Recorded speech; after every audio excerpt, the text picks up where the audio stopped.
বন্ধুরা আমাদের পুকুর থেকে মির্গে মাছ ধরে নিয়ে এসেছে। এই মির্গে মাছ দিয়ে আমি একটা রেসিপি করবো ডাটা দিয়ে। মাছ কাটা হয়ে গেছে, এবার তুলে নেব।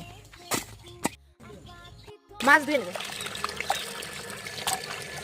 আলুগুলো কেটে নিয়েছি, এবার এই ডাটা শাকটাকে কেটে নেব। ডাটা শাকটাকে আমি এভাবে কেটে নেব।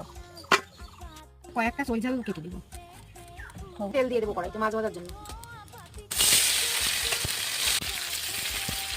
মাছ ভাজা হয়ে গেছে, এবার তুলে নেব।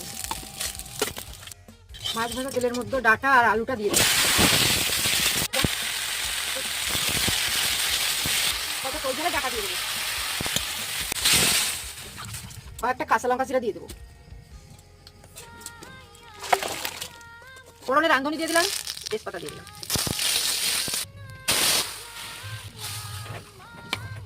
মির্গে মাছগুলো দিয়ে দেবো। তরকারিটা হয়ে গেছে, এবার নামিয়ে নেবো।